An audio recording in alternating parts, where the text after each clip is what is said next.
Subscribe, share, like. అంతిమ దైవ గ్రంథం ఖురాన్. 22 అల్ హజ్ కాబా యాత్ర సూరా.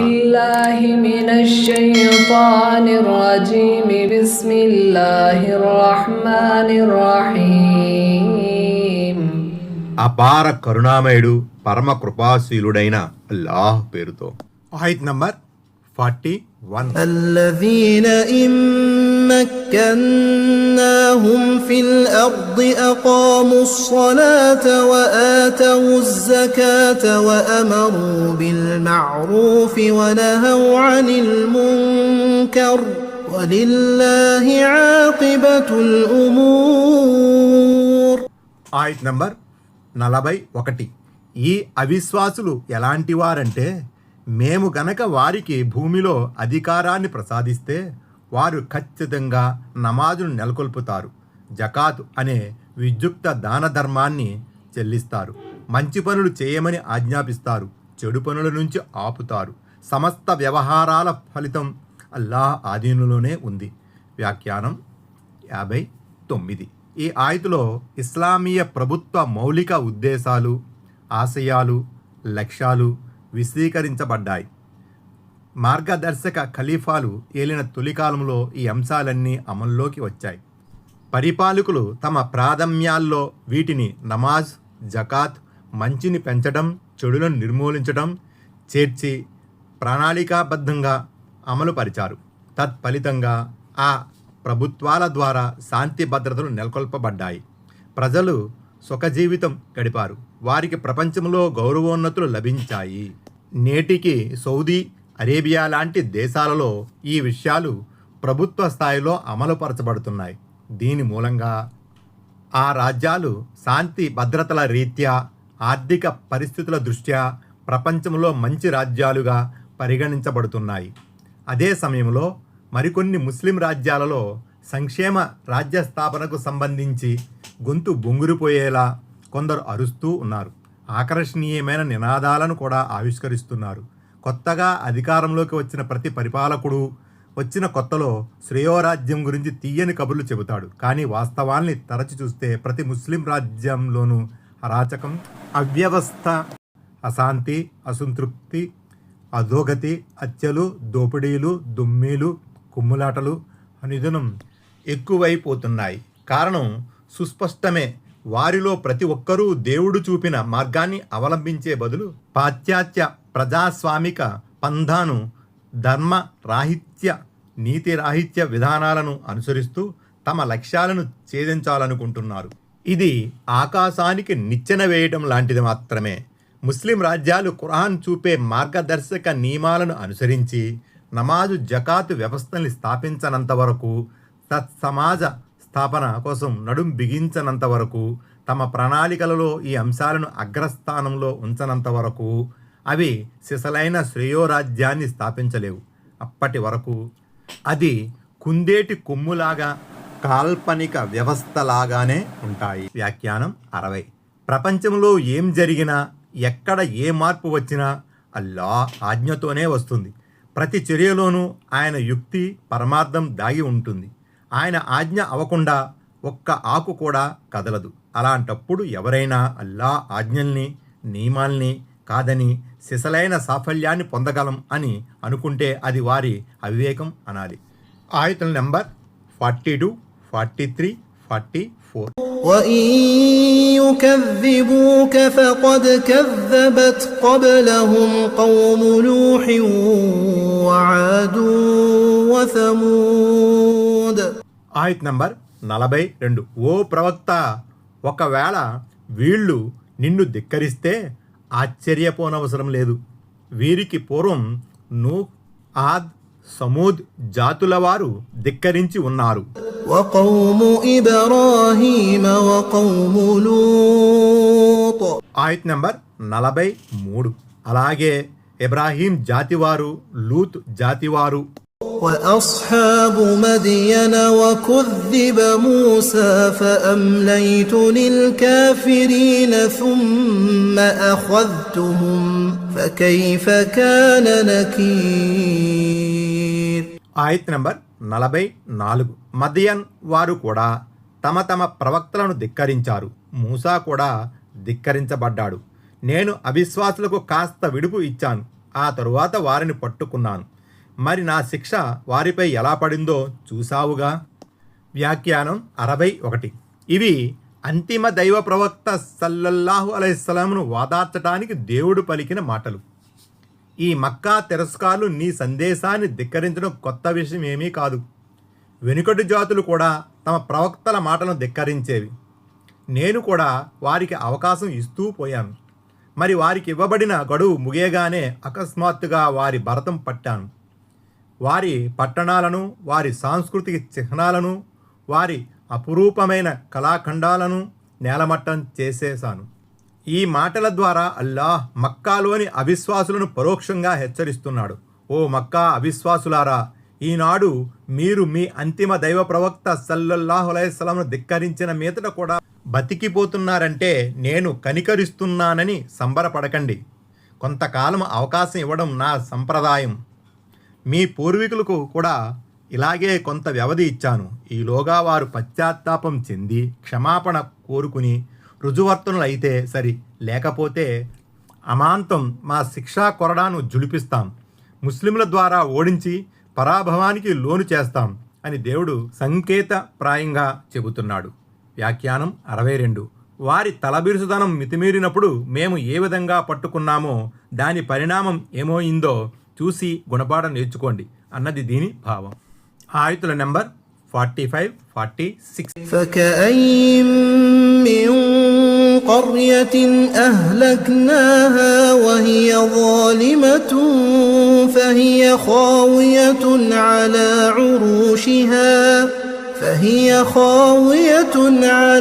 عروشها وبئر معطلة وقصر مشيد.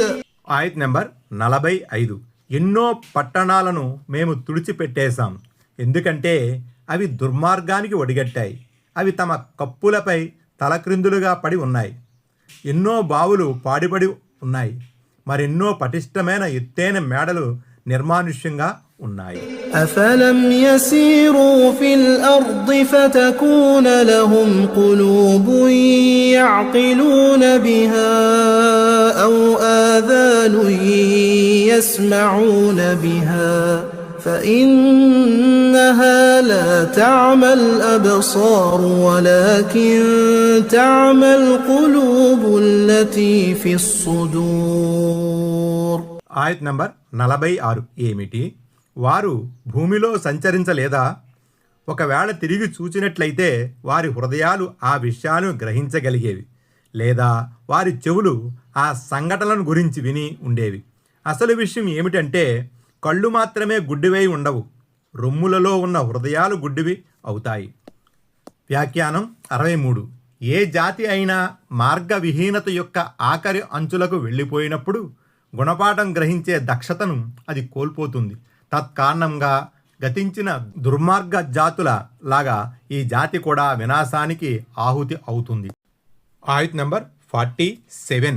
ويستعجلونك بالعذاب ولن يخلف الله وعده وإن يوما عند ربك كألف سنة مما تعدون.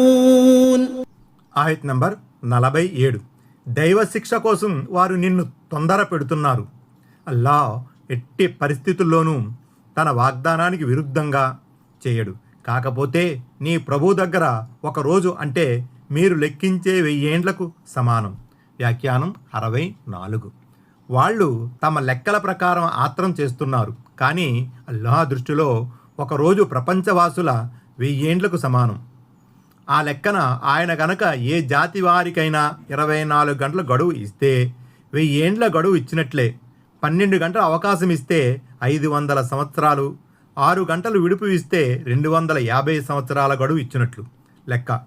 అలాగే అల్లా ఏ సముదాయానికైనా 1 గంట సమయం ఇచ్చాడంటే ఇంచుమించు 40 సంవత్సరాల కాలం వరకు వదిలిపెట్టాడని అనుకోవాలి. ఐసరుస్తు ఫాసీర్. దీనికి మరో అర్థం ఇది: అల్లాహ్ శక్తి ముందు 1 రోజు అయినా 1000 ఏండ్లైనా ఒక్కటే. వీళ్ళు తొందర పెడుతున్నారు, ఆయనేమో ఆలస్యం చేస్తున్నాడు. అయితే ఆయన తన వాగ్దానాన్ని నెరవేర్చడం మాత్రం ఖాయం. మరికొంతమంది దీన్ని పరలోక విషయంగా పరిగణించారు. అత్యంత భయంకరమైన తీర్పు దినం అది 1 రోజే అయినా 1000 ఏండ్లుగా, మరికొందరికి 50,000 సంవత్సరాలుగా అనిపిస్తుందని వ్యాఖ్యానించారు. కాగా అంతిమ దినము నిజంగానే 1000 సంవత్సరాలకు సమానంగా ఉంటుందని ఇంకా కొంతమంది అభిప్రాయపడ్డారు. ఆయత్ నంబర్ 48. وكأين من قرية أمليت لها وهي ظالمة ثم أخذتها وإلي المصير. ఆయత్ నంబర్ 48. ఎన్నో పట్టణాలకు అవి దారుణంగా చెలరేగిపోయినప్పటికీ నేను ఒక్కింత విడుపు ఇచ్చాను. తరువాత వారిని పట్టుకున్నాను. వారు తిరిగి రావలసింది నా దగ్గరికే కదా. వ్యాఖ్యానం 65. అందుకే దేవుడు ఆ విషయాన్ని ఇక్కడ మరోసారి జ్ఞాపకం చేశాడు. వారెన్ని పిచ్చి వేషాలు వేసినా, ఎంతగా బరితెగించి ప్రవర్తించినా నాకు పట్టుపడకుండా ఎక్కడికి పోలేరు. ఆఖరికి వారు రావలసింది నా వద్దకే, వేరొక చోటికి పారిపోలేరు. ఆయత్ నంబర్ 49. قل يا أيها الناس إنما أنا لكم نذير مبين. ఆయత్ నంబర్ 49. ఓ ప్రవక్త, ఇలా ప్రకటించు: ఓ మానవులారా, నేను మిమ్మల్ని స్పష్టంగా సావధానపరిచేవాడిని మాత్రమే. వ్యాఖ్యానం 66. అవిశ్వాసులు, ముష్రికులు దైవ శిక్ష కోసం పెడుతున్న తొందరకు సమాధానంగా దైవ ప్రవక్త చెప్పిన మాటలివి. మిమ్మల్ని మేల్కొల్పడం వరకే నా బాధ్యత. శిక్షను అవతరింపజేసే బాధ్యత అల్లాహపై ఉంది. శీఘ్రంగా శిక్షించినా, ఆలస్యంగా శిక్షించినా అది ఆయన ఇష్టం. ఆయన తన యుక్తికి, ప్రణాళికకు కట్టుబడి ఈ పని చేస్తాడు. అది ఎప్పుడు సంభవిస్తుందో ఆయనకే ఎరుక. ఆయనకు తప్ప ఇతరులకు దాని గురించి ఏమాత్రమూ తెలియదు. ఈ ఉపదేశం మక్కావాసులకు చేయబడుతున్నప్పటికీ మహాప్రవక్త సల్లల్లాహు అలైహి వసల్లం సమస్త మానవాళికి మార్గదర్శకునిగా, సందేశహరునిగా పంపబడటం వల్ల ఓ మానవులారా అని సంబోధించారు. దీన్ని బట్టి బోధపడేది ఏమిటంటే, ఈ వాక్యం మక్కా అవిశ్వాసుల మాదిరిగా ప్రవర్తించే ప్రపంచ ముష్రికులకు, అవిశ్వాసులందరికీ ప్రళయదినం వరకు వర్తిస్తుంది. ఆయతుల నంబర్ 50, 51. فالذين آمنوا وعملوا الصالحات لهم مغفرة ورزق كريم. ఆయత్ నంబర్ 50. కనుక విశ్వసించి సత్కార్యాలు చేసిన వారికే మన్నింపు, గౌరవప్రదమైన ఉపాధి లభిస్తాయి. والذين سعوا في آياتنا معاجزين أولئك أصحاب الجحيم. ఆయత్ నంబర్ 51. మరి మా ఆయుతులను లొంగ తీసుకోవడానికి ప్రయత్నించేవారు వారే నరకవాసులవుతారు. వ్యాఖ్యానం 67. ముఆజిజీన అంటే దైవ నిదర్శనాలను లొంగ తీసుకోగలమని, అణచివేయగలమని వారు అనుకుంటున్నారు. ఎన్ని వెర్రి వేషాలు వేసినా మేము వారిని పట్టుకోలేమని బహుశా వారు తలపోస్తున్నారు. మరణానంతర జీవితంపై, తీర్పు దినంపై నమ్మకం లేనందునే వారిలో ఇంతటి ధీమా వచ్చింది. మితిమీరిన ఈ ధీమాయే వారి కొంప ముంచబోతుంది. వారు నరకానికి ఆహుతి కావలసిన వారే. ఆయత్ నెంబర్ 52. وما أرسلنا من قبلك من رسول ولا نبي إلا إذا تمنى ألقى الشيطان في أمنيته فينسخ الله ما يلقي الشيطان ثم يحكم الله آياته والله عليم حكيم. ఆయత్ నంబర్ 52. ఓ ప్రవక్త, మేము నీకు పూర్వం ఏ ప్రవక్తను లేదా ఏ సందేశహరుణ్ణి పంపినా అతను తన మనసులో ఏదైనా సంకల్పం చేసుకున్నప్పుడల్లా షైతాన్ అతని సంకల్పంలో ఏదో ఒకటి కలుషితం చేసేవాడు. మరైతే అల్లాహ్ షైతాన్ కల్తీని పారద్రోలి తన వచనాలను స్థిరపరుస్తాడు. అల్లాహ్ సర్వము తెలిసినవాడు, వివేక సంపన్నుడు. వ్యాఖ్యానం 68. తమన్నా అంటే అభిలాష, ఆకాంక్ష అని అర్థం. పఠనం అని కూడా ఒక అర్థం వస్తుంది. నియతున్ అనే పదం అందులో నుంచి పుట్టినదే కనుక దీనికి ఆకాంక్ష, కోరిక, సంకల్పం, తలంపు లేక పఠనం అన్న అర్థాలు వస్తాయి. మొదటి అర్థాన్ని తీసుకుంటే ఆయతు భావం ఇలా ఉంటుంది: వారి సంకల్పంలో షైతాన్ అవరోధం కల్పించి ఆ పని జరగకుండా చూడాలని ప్రయత్నిస్తాడు. వీలైనంత మంది ప్రజలు విశ్వసించి సాఫల్యం పొందాలన్నది దైవ ప్రవక్తల ఆకాంక్ష అయి ఉంటుంది.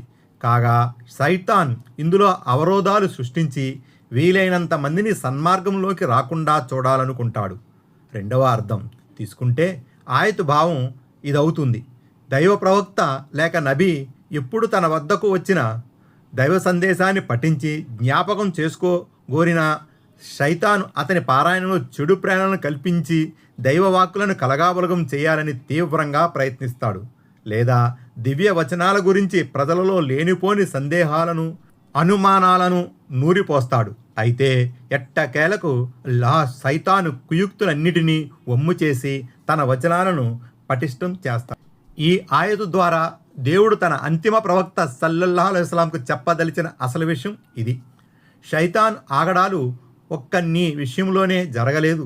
నీకు మునుపు వచ్చిన ప్రవక్తలందరి పట్ల ఈ దూత్కారి ఇలాగే ప్రవర్తించాడు. అయితే ఓ ముహమ్మద్, నువ్వు ఆందోళన చెందనవసరం లేదు. షైతాన్ కుట్రలు, కుతంత్రాల నుంచి మేము పూర్వపు ప్రవక్తలను కాపాడినట్లే నిన్ను కూడా కాపాడుతాము.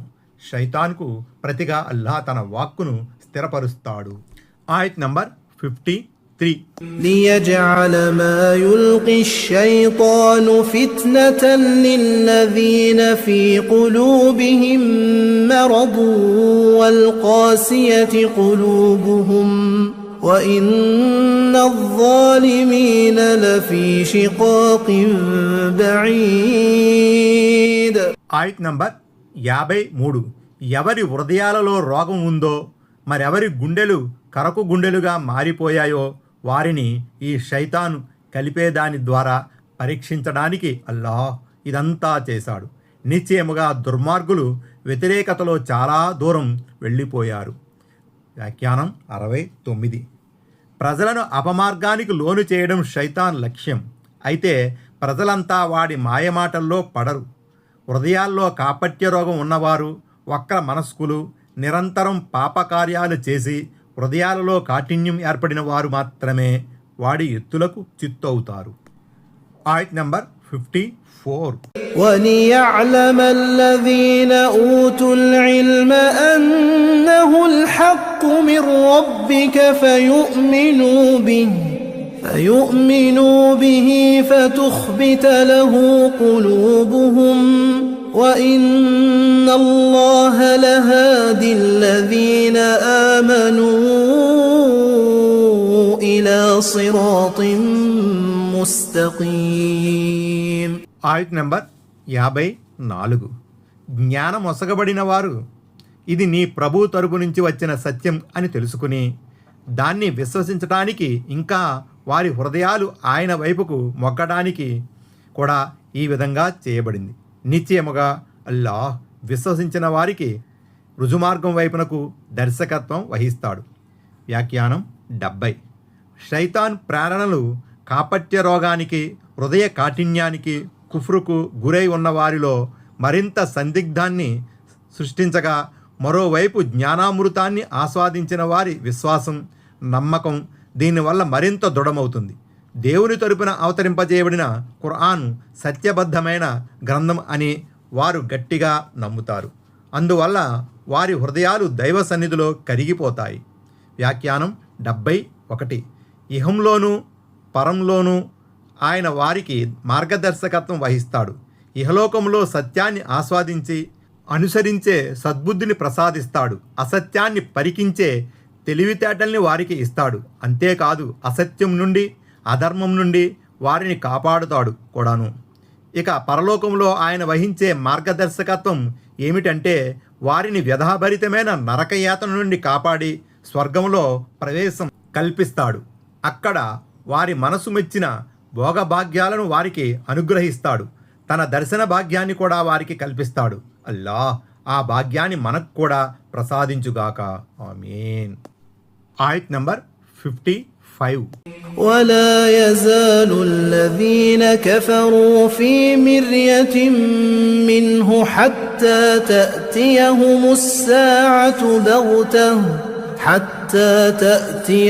الساعة بغتة أو يأتيهم عذاب يوم عقيم. ఆయత్ నంబర్ 55. తమపై అకస్మాత్తుగా ప్రళయగడియ వచ్చి పడే వరకు లేదా తమ వద్దకు అశుభ దినపు శిక్ష వచ్చే వరకు అవిశ్వాసులు దైవ సందేశం వహీ గురించి సంశయంలోనే పడి ఉంటారు. వ్యాఖ్యానం 72. ఆయతులో యౌమిన్ అహీం అని ఉంది. అంటే వంద్య దినం, గొడ్రాలు అయిన దినం అని అసలు అర్థం. ఆ రోజు తరువాత ఇక రోజులేవి ఉండవు గనుక ఆ విధంగా అనబడింది. దీనికి మరో అర్థం ఏమిటంటే ఆ రోజు అవిశ్వాసులపై ఎలాంటి జాలి దయ కనపరచబడదు. ఆ రోజు వారికి ఎలాంటి శుభం కలుగదు, అంతా అశుభమే. ఒకప్పుడు ఇహలోకంలో శిక్షగా వస్తూ ఉండే ఫలరహితమైన గాలి ఎటువంటిదో ఇది అంతే. అప్పుడు మేము వారిపై నిష్ఫలమైన గాలిని పంపాము అన్న ఆయతు గమనార్హం. అజ్జారియా 41. అంటే ఆ గాలి ఫలవంతమైనది కాదు, దానివల్ల వర్షం కురవదు, పైరుకు ఎలాంటి బలం కూడా చేకూరదు, జనుల ఆరోగ్యానికి కూడా అది మేలు చేకూర్చదు. ఆయత్ నంబర్ 56. الملك يومئذ لله يحكم بينهم فالذين آمنوا وعملوا الصالحات في جنات النعيم. ఆయత్ నంబర్ 56. ఆ రోజు సర్వసత్తాధికారం అల్లాదే, ఆయనే వారి మధ్య తీర్పులు చేస్తాడు. మరి విశ్వసించి సత్కార్యాలు చేసిన వారు వరాలు నిండిన స్వర్గవనాలలో ఉంటారు. వ్యాఖ్యానం 73. ప్రపంచంలో కొంతమందికి తాత్కాలికంగానో కానుక రూపంలోనో లేక పరీక్షగానో రాజ్యాధికారం ఇవ్వబడుతుంది, పదోన్నతి జరుగుతుంది. కానీ పరలోక సార్వభౌమత్వం మాత్రం ఎవరికీ లభించదు. ఈ సర్వాధిపత్యం కేవలం అల్లాహకు మాత్రమే ఉంటుంది. ఆ రోజున నిజమైన రాజ్యాధికారం కేవలం కరుణామయుని చేతుల్లో ఉంటుంది. అది అవిశ్వాసులకు ఎంతో కఠినమైన రోజు అయి ఉంటుంది. అల్ ఫుర్ఖాన్ 26. ఈ రోజు సార్వభౌమత్వం ఎవరిది అని అల్లాహ్ ప్రశ్నిస్తాడు. తిరుగులేని ఒక్కడైన అల్లాదే అని ఆయన స్వయంగా చెబుతాడు. మోమిన్ 16. ఆయత్ నంబర్ 57. والذين كفروا وكذبوا بآياتنا فأولئك لهم عذاب مهين. ఆయత్ నంబర్ 57. విశ్వసించకుండా మా ఆయతులను ధిక్కరించిన వారి కోసం అవమానభరితమైన శిక్ష ఉంది. والذين هاجروا في سبيل الله ثم قتلوا أو ماتوا ليرزقنهم الله رزقا حسنا وإن الله لهو خير الرازقين. ఆయత్ నంబర్ 58. ఎవరైతే అల్లాహ్ మార్గములో స్వస్థలాన్ని వదిలి వలసిపోయారో, తరువాత చంపబడ్డారో లేదా చనిపోయారో వారికి అల్లాహ్ అత్యుత్తమమైన ఉపాధిని ప్రసాదిస్తాడు. నిస్సందేహంగా అల్లాహ్ మాత్రమే ఉపాధి ప్రదాతల్లోకెల్లా శ్రేష్ఠుడు. వ్యాఖ్యానం 74. అంటే వారు తమ ఇల్లు ఆకలిని వదిలి దైవ మార్గంలో వేరో చోటికి తరలిపోతున్నప్పుడు వారు మరణించినా లేక ఎవరైనా వారిని వధించినా. వ్యాఖ్యానం 75. అంటే అల్లాహ్ ప్రసాదించే స్వర్గలోక భాగ్యాలు అవి ఎన్నటికీ తరగనివి, కరగనివి. వ్యాఖ్యానం 76. ఎందుకంటే దేవుడు లెక్కలేనంతగా ప్రసాదించేవాడు. ప్రతిభని బట్టి ప్రసాదించటం, అడిగితేనే ఇవ్వడం అనేవి ఉండవు. ప్రపంచంలో మనుషులు ఒకరు ఇంకొకరికి ఏదన్నా ఇచ్చినా వాస్తవానికి వారు దైవ ప్రసాదితమైన దాన్నే ఇస్తారు. ఈ విషయంలో కూడా సిసలైన ఉపాధి ప్రదాత అల్లాహ్ మాత్రమే. ఆయత్ నంబర్ 59. ليدخلنهم مدخلا يرضونه وإن الله لعليم حليم. ఆయత్ నంబర్ 59. వారు ఇష్టపడే చోటికి ఆయన వారిని చేరుస్తాడు. అల్లాహ్ అన్నీ తెలిసినవాడు, ఓరిమి కలవాడు. వ్యాఖ్యానం 77. స్వర్గలోక అనుగ్రహాలు అద్భుతమైనవి. వాటిని ఈనాటి వరకు ఏ కన్ను కానలేదు. వాటిని గురించి ఏ చెవి వినలేదు. చూడడం వినడం సంగతి అటుంచండి, ఏ మానవ హృదయమో వాటిని గురించి ఊహించనైనా లేదు. మరి అటువంటి అద్భుతమైన అనుగ్రహభరితమైన స్థలాన్ని చూసిన మీదట ఎవరైనా సంతోషించకుండా ఎలా ఉంటారు? వ్యాఖ్యానం 78. అలీం అన్నీ తెలిసినవాడు, సత్కార్యాలు చేసిన వారికి ఏ ఏ అంతస్తులు కేటాయించాలో, ఎవరు ఏ కోవకు చెందినవారో అల్లాహకు అంతా తెలుసు. అదే సమయంలో ఆయన మృదు స్వభావి, సహనశీలి కూడాను. ఎందుకంటే బహుదైవోపాసకుల, సత్య తిరస్కారుల వెకిలి చేష్టను గమనిస్తూ కూడా ఆయన తక్షణం వారిపై తన కొరడాను జులిపించడం లేదు, వారికి గడువు ఇస్తూ పోతున్నాడు. ఆయత్ నంబర్ 60. ذلك ومن عاقب بمثل ما عوقب به ثم بغي عليه لينصرنه الله إن الله لعفو غفور. ఆయత్ నంబర్ 60. ఇది వారికి లభించే పుణ్యఫలం. తనకు బాధ పెట్టబడిన మేరకే ప్రతీకారం తీర్చుకున్న వ్యక్తిపై తిరిగి దౌర్జన్యం జరిపితే అప్పుడు అల్లాహ్ స్వయంగా అతనికి తోడ్పడతాడు. నిశ్చయముగా అల్లాహ్ మన్నించి వదిలిపెట్టేవాడు, క్షమాభిక్ష పెట్టేవాడును. వ్యాఖ్యానం 79. అంటే దైవ మార్గంలో వలసపోయిన వారు సహజ మరణం చెందినా లేక ఇతరుల చేత చంపబడినా వారికి అనుగ్రహాలు ప్రసాదిస్తామని మేము చేసిన వాగ్దానం తప్పక నెరవేరుతుంది. వ్యాఖ్యానం 80.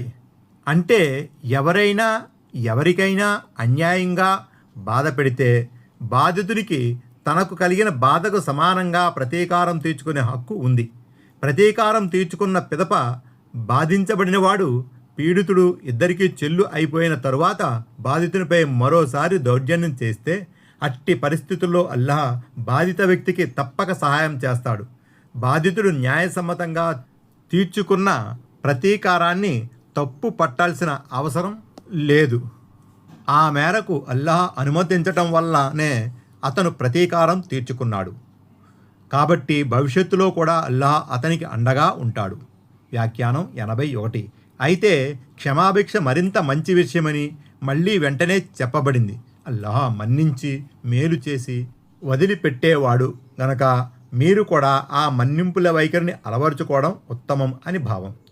మరో అర్థం, జరిగిన అన్యాయానికి బదులు తీర్చుకునే అనుమతి ధర్మంలో ఇవ్వబడినందున బదులు తీర్చుకోవడం తప్పు లేదు. పైగా ఇది మన్నించదగిన విషయమే. దీనిపై పీడిత వ్యక్తిని నిలదీసి అడగడం జరగదు.